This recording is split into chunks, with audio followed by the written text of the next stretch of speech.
Hello दोस्तों, एक बार फिर से आप सभी का स्वागत है एजुकेशन बाइट पर। आपका एसएसटी का पेपर भी मैथ्स और साइंस के पेपर की तरह ही आया है। बहुत अच्छा पेपर था। प्रीवियस ईयर क्वेश्चंस दिए गए थे। जैसा कि मैं आपसे बोलती हूँ हमेशा, प्रीवियस ईयर पेपर को अच्छे से तैयार किया करो। वहां से काफी सारे हेल्पफुल क्वेश्चन मिलते हैं आपको। शुरू करते हैं आपके फटाफट से आंसर। सबसे पहला क्वेश्चन था, सबसे प्राचीन वेद कौन सा है? ऋग्वेद, सामवेद, यजुर्वेद या फिर अथर्ववेद? तो सबसे प्राचीन वेद है ऋग्वेद, यानी कि ऑप्शन नंबर 1। नेक्स्ट क्वेश्चन है, शक संवत चलाया था अशोक ने, चंद्रगुप्त ने, कनिष्क ने या समुद्रगुप्त ने? तो शक संवत जो चलाया गया है वो कनिष्क के द्वारा चलाया गया है। पूरा पाषाण काल के मनुष्य का व्यवसाय था आखेट, कृषि, व्यापार या शिल्प? तो पूरा पाषाण के जो लोग थे उनको उन्होंने कृषि वहां पर सीखी नहीं थी। आपकी ये कहते हैं बहुत सी चीजें नहीं कर पा रहे थे, तो उस टाइम पे वो क्या कर रहे थे, सिर्फ शिकार करके भोजन अपना ग्रहण करते थे। तो आखेट उनका प्रमुख व्यवसाय था। तो आंसर है ऑप्शन नंबर ए। मोहनजोदड़ो की सबसे बड़ी इमारत थी पुरोहितवास, स्नानागार, अन्नागार, कोषागार? तो देखो, आपको जो हड़प्पा सभ्यता आपने पढ़ी हुई है वहां पर आपको पता है दो आपको सबसे बड़ी इमारतें मिली थी, एक स्नानागार, दूसरी अन्नागार। अगर आपसे सबसे बड़ी इमारत पूछी जाए अन्नागार और स्नानागार में, तो सबसे बड़ी उन दोनों में है अन्नागार, यानी कि थर्ड ऑप्शन आपका सही आंसर है। अगला प्रश्न है, सूर्य के चारों ओर परिक्रमा करने वाले खगोलीय पिंड कहलाते हैं क्षुद्र ग्रह, उपग्रह, ग्रह या पुच्छल तारा? तो ये कहलाते हैं ग्रह, यानी कि थर्ड ऑप्शन। इंडिका पुस्तक के लेखक हैं कौटिल्य, सिकंदर, मेगास्थनीज या अरस्तु? तो इंडिका पुस्तक है मेगास्थनीज की। आपकी क्वेश्चन आया था प्रीवियस ईयर में भी। पहिए का आविष्कार हुआ है, ये तो प्रीवियस ईयर में पूछा ही गया है। पुरा पाषाण काल में, मध्य पाषाण काल में, नव पाषाण काल में या फिर धातु काल में? तो पहिए का आविष्कार हुआ है नव पाषाण काल में। कुतुबनुमा का आविष्कार किस देश में हुआ? चीन में, मिस्र में, यूनान में या भारत में? तो कुतुबनुमा का जो कंपास होती है आपकी, उसका आविष्कार हुआ है चीन में। नेक्स्ट है, भारत मानक समय रेखा गुजरती है अहमदाबाद से, लखनऊ से, कोलकाता से, इलाहाबाद से? तो ये क्वेश्चन तो मैंने आपको उसमें भी कराया था, जिसमें मैंने आपके एसएसटी के जो ऑब्जेक्टिव क्वेश्चंस कराए थे वहां बोला भी था कि आपको प्रयागराज लिखा हुआ ज्यादातर मिलेगा, क्योंकि इलाहाबाद का नाम बदल गया है। और देखिए यहाँ प्रयागराज लिखा भी है। आंसर रहेगा आपका fourth option, Allahabad and Prayagraj, ये नैनी से गुजरती है। नासा का मुख्यालय स्थित है जापान में, अमेरिका में, ब्राजील में या कनाडा में? तो नासा का जो हेडक्वार्टर है वो कहाँ पर है? अमेरिका में। नेक्स्ट है, पूर्वी घाट व पश्चिमी घाट किस स्थान पर मिलते हैं? अन्नामलाई पर, सतपुड़ा पर्वत पर, नीलगिरी पहाड़ियों पर, नेपाल में? तो ये मिलते हैं नीलगिरी पहाड़ियों पर। अगला है, ग्रेट रिफ्ट घाटी किस महाद्वीप में है? अफ्रीका, उत्तरी अमेरिका, यूरोप या ऑस्ट्रेलिया? तो ग्रेट रिफ्ट घाटी है अफ्रीका महाद्वीप में। आंसर रहेगा ऑप्शन नंबर ए, यानी कि फर्स्ट ऑप्शन। कौशल महाजनपद की राजधानी है श्रावस्ती, वाराणसी, चंपा या कौशाम्बी? तो कौशल महाजनपद की जो राजधानी है वो कौन सी है? श्रावस्ती। ये भी आपका प्रीवियस ईयर में आया हुआ था क्वेश्चन। अगला था भारत, देखो इनडायरेक्टली क्वेश्चन आए थे, ऐसा नहीं कि हर बार कौशल की राजधानी ही पूछी जाएगी। वहां पर आपको 4 महाजनपद के नाम लिखने थे, वहां उनकी राजधानी भी मैंने आपको बताई हुई थी। वहीं पर ये क्वेश्चन मुझे याद आ रहा है, वहीं करवाया है।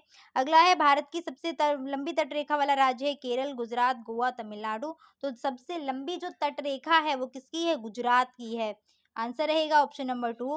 ग्लोब प्रतिरूप होता है सूर्य का, चंद्रमा का, पृथ्वी का या महासागर का? तो जो ग्लोब है वो किसका मॉडल है? पृथ्वी का, हूबहू पृथ्वी का मॉडल होता है ग्लोब। नेक्स्ट है, महाभारत के लेखक थे, तो महाभारत के लेखक है महर्षि वेदव्यास।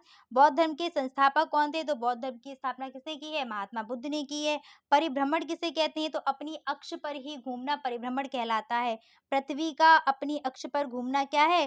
परिभ्रमण। अब पृथ्वी का अपनी अक्ष पर किसी के चारों तरफ घूमेगी तब तो हो जाएगा परिक्रमण, और अपनी ही अक्ष पर घूमेगी तो वो होता है परिभ्रमण।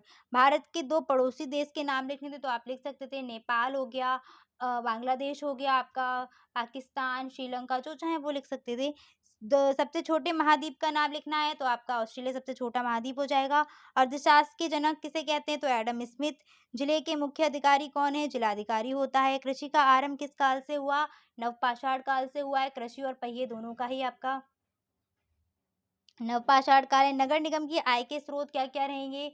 तो आपका जो कहते हैं पानी वगैरह हो गया, और भी आपके जो कर लगते हैं इनसे ही आपका सड़क वगैरह का, वाहन पे जो लगेगा टैक्स वैक्स, वहाँ से नगर निगम को आय प्राप्त होती है। हड़प्पा के प्रमुख देवी देवता, तो ये पशुपतिनाथ महाराज की और उर्वरा की देवी या मातृ देवी की पूजा करते थे, तो मातृ देवी और आप पशुपतिनाथ लिख सकते थे। वैसे जो ये पूजा करते थे वो प्रकृति की करते थे, मतलब प्रकृति में जो भी आपकी चीजें आती हैं उनको ज्यादा मानते थे। नेक्स्ट है, सिंधु घाटी सभ्यता और वैदिक सभ्यता में कोई एक अंतर लिखिए। सिंधु घाटी सभ्यता जो है वो नगरीय सभ्यता थी और जो वैदिक घाटी सभ्यता है, जो वैदिक सभ्यता है वो आपकी ग्रामीण में आ जाती है। मेन अंतर तो इनका यही हो जाएगा। पृथ्वी के किस भाग में सूर्य तप अधिकतम प्राप्त होगा, तो जहाँ सूर्य की सीधी किरणें पड़ती हैं और वो पड़ती हैं आपकी भूमध्य रेखा पर, तो वही होगा इसका आंसर। विषुवत रेखा को कौन सी नदी 2 बार काटती है, तो ये कांगो है आपकी। अगला है सिकंदर के आक्रमण के 2 राजनीतिक प्रभाव लिखिए। तो जो बाकी के जो राजा थे वो अपनी शक्ति मजबूत करने में लग गए थे और एकता की भावना आने लगी थी, यही सब आप पॉइंट लिख सकते थे। प्राचीन काल के 2 महाकाव्य, तो रामायण महाभारत हो जाएगी। नेक्स्ट है पृथ्वी को हरित ग्रह क्यों कहते हैं? Long question. तो हरित ग्रह पृथ्वी को इसलिए कहते हैं क्योंकि यहाँ पर क्या है, जीवन संभव है, हरियाली है, पेड़ पौधे हैं, इसलिए क्या है, ये हरित ग्रह में आ जाएगा आपका।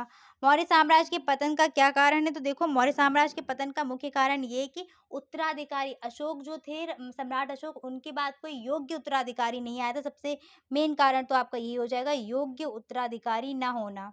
और इसके बाद आप यहाँ पर लिख सकते थे कि जो आपसी फूट होना या आपसी षड्यंत्र होना, सैन्य शक्ति कम होना, महत्वाकांक्षा नहीं होना, इस तरीके से आप ऐड कर सकते थे पॉइंट। व्यक्तिगत आय का स्रोत, तो प्रति व्यक्ति आय जो होती है वही हो जाएगी व्यक्तिगत आय। जिलाधिकारी के कर्तव्य, अपने आप से पॉइंट इसमें लिखने से हो जाएंगे।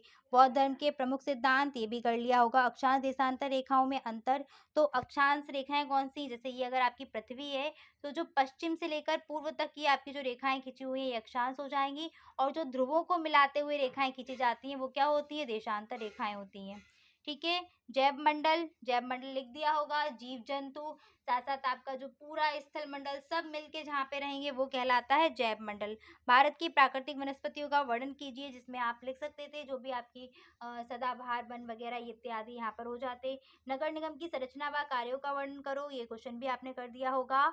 और हिमालय को कितनी श्रेणी में बांटा गया है, तो आपकी 4 रहेंगी यहाँ पर। ट्रांस हिमालय हो गया, बृहद हिमालय, लघु हिमालय, जिसको मध्य हिमालय बोलते हैं, शिवालिक श्रेणियां, इनका नाम लिख देते। और इनसे होने वाले लाभ, मानसून वगैरह का, और जो चीन से आपका रहता है उससे सेफ्टी मिलती रहती है, ये सब चीज़ें आपको लिखनी थी। ओवरऑल पेपर आपका बहुत बढ़िया था, बहुत अच्छा था। मुझे उम्मीद है पेपर आपका अच्छा गया होगा। शॉर्ट क्वेश्चंस बहुत बढ़िया थे। देखो, लॉन्ग क्वेश्चंस एक आध रहता है कि जहाँ आपको अपनी लैंग्वेज में, हर जगह नोट्स में ये चीज़ नहीं मिलेंगी, ठीक है। तो हो सकता है कि आपने नहीं पढ़ा हो ऐसे क्वेश्चंस, तो अपनी लैंग्वेज में जरूर लिखिएगा, उसको छोड़ना नहीं क्वेश्चन को, जैसा मैंने पहले कहा था। बाकी पेपर आपका, मुझे एमसीक्यू क्वेश्चंस बहुत मस्त लगे और उम्मीद कर रही हूँ सभी के एमसीक्यू 15 में से 15 सही रहे होंगे। ठीक है, चलिए फिर मिलेंगे आपकी अगली क्लास में। Thanks for watching and please like share and subscribe my channel. Bye bye, take care.